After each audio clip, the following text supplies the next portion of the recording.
आज कथा का चतुर्थ दिवस है। माँ आदिशक्ति, माँ पार्वती, माँ जगज्जननी जगदम्बा अम्बा, भगवान देवादिदेव महादेव जी के साथ में दिया है। एक तारकासुर असुर का वध करने के लिए भगवान शंकर शक्ति का साथ लेते हैं।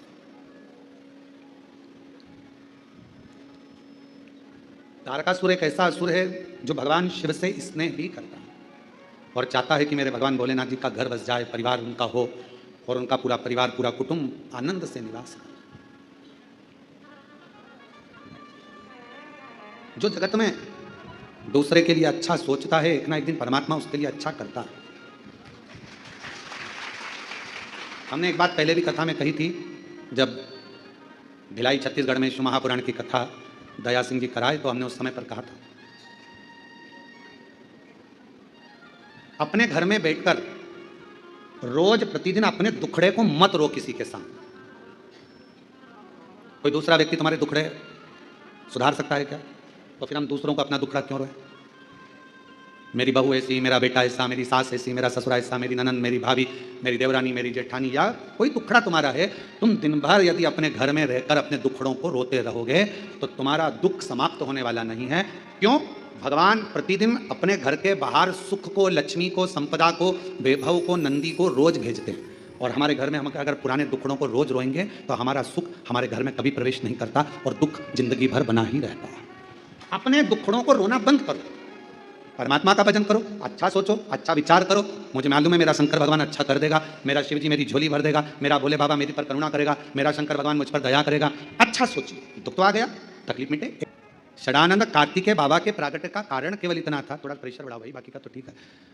प्रागट्य का कारण केवल इतना था कि शिव जी का परिवार बसे, भगवान शंकर का पूरा परिवार बसे। और शिव जी ने क्या वचन दिया है? आदि शक्ति दुर्गा भवानी को भगवान शंकर वचन देते हैं, पार्वती तूने मेरी आराधना करी है और मुझे पाया है। जो मनुष्य मेरे शिवालय में जाकर, मेरे मंदिर में जाकर एक लोटा जल चढ़ाता रहेगा, मैं उसके परिवार का सदस्य बन जाऊंगा और उसके दुखड़े मेरे होंगे और मैं उस दुखड़ों को मिटाता रहूंगा। आप घर में रहकर दूसरों की निंदा मत करो। आप घर में रहकर कोई आपके पास में आकर कहे उसने ऐसा कर दिया, अरे भैया हमारे घर में निंदा मत करो, हमें निंदा सुनना नहीं, तुम अपने घर जाओ वहां निंदा करो। दुख है, माना बेटे की शादी नहीं हो रही, माना बेटी की शादी नहीं हो रही, माना बच्चे नहीं हो रहे, माना ये दुखड़ा है वो, हम किसके सामने रोए? कभी कोई आया तो उसके सामने कहने लगे भगवान कोई बताओ, कुछ लड़का बताओ, लड़की बताओ, कोई कारण बताओ। ये हम सबको दुखड़े कर रहे हैं और शिवपुराण कर रही है कि वो दुखड़े हम बार बार अपने घर में अगर रोते रहेंगे तो हमारे घर में कभी सुख नहीं आएगा, सुख बाहर से ही चला जाए। बाहर सुख को घर के अंदर लाना है तो दुखड़ों को रोना बंद करो। कोई पूछे तुम कैसे हो? बहुत बढ़िया। सीहोर वाला वो कुबरेश्वर बाबा है ना, उन्होंने मेरा हाथ पकड़ लिया, अब दुखड़ा मिट रहा है मेरा, अब दुखड़ा।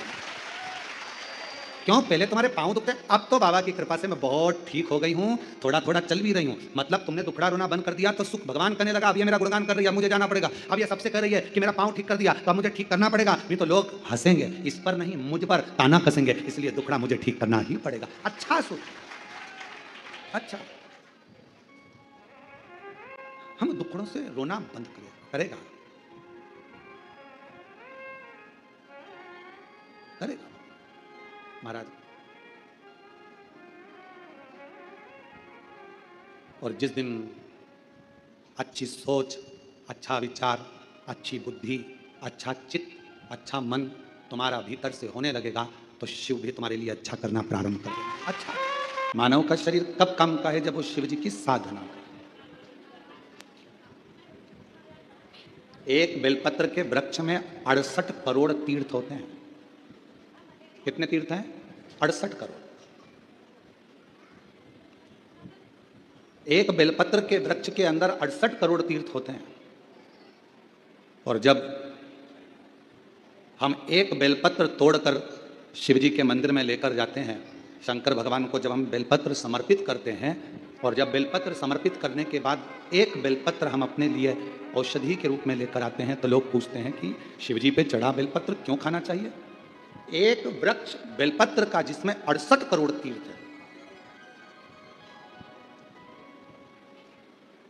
हम तो 68 करोड़ तीर्थ कभी नहीं गए, पर आप लोगों में से हो सकता है कि कोई होकर आया हो तो बात दूसरी, पर आज भी फुल कॉन्फिडेंस से कहते हैं कि हम एक बेलपत्र के वृक्ष की परिक्रमा करते हैं, उसके चरणों में जाते हैं और एक बेलपत्र उठाकर जब हम शिव जी को चढ़ाते हैं तो 68 करोड़ तीर्थ का पुण्य हमारे भाग्य में आ जाता है।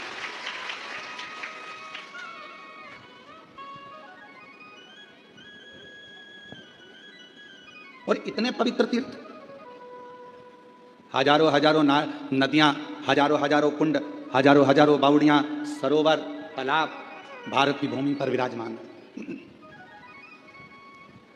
कुछ तीर्थ भारत की भूमि के बाहर भी, जैसे पशुपतिनाथ नेपाल में,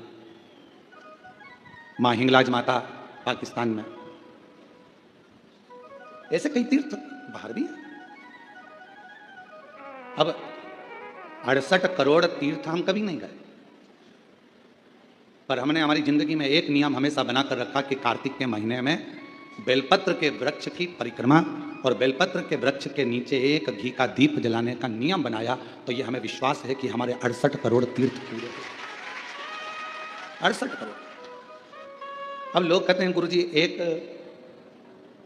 बेलपत्र हम शिव जी को चढ़ी हुई उठाकर लाते हैं, बाबा से औषधि के रूप में लेकर आते हैं, तो ये बेलपत्र है तो पेड़ की, वृक्ष की, ये इतनी अमृत कैसे हो जाती है कि लोगों की बीमारियां ठीक हो जाती हैं, तकलीफें ठीक हो जाती हैं, शुगर लेवल में हो जाती है, बीपी, थायराइड सब ठीक हो जाता है, सोराइसिस जैसी बीमारियां ठीक हो जाती हैं, किडनी लीवर जैसा ठीक हो जाता है। एक बेलपत्र इतना औषधि का कार्य कैसे कर जाता है? तो शिव महापुराण में वर्णन किया उमा संहिता के अंतर्गत 68 करोड़ तीर्थ एक बेलपत्र के वृक्ष में है। एक बेलपत्र के वृक्ष की पत्ती जब शिवजी पर चढ़ती है बेलपत्र और हम उसको लेकर आते हैं तो 68 करोड़ तीर्थ का जो प्रसाद होता है, 68 करोड़ तीर्थ में जितनी हजारों हजार नदियां पवित्र हैं, कुंड पवित्र हैं, सरोवर पवित्र हैं, वहां जाकर हमने आचमन नहीं करा, पर शिवजी पे चढ़ी हुई बेलपत्र जब हम मुख में रखते हैं, शिवजी पे चढ़ा हुआ जल जब हम आचमन करते हैं तो वह 68 करोड़ तीर्थ का आचमन हो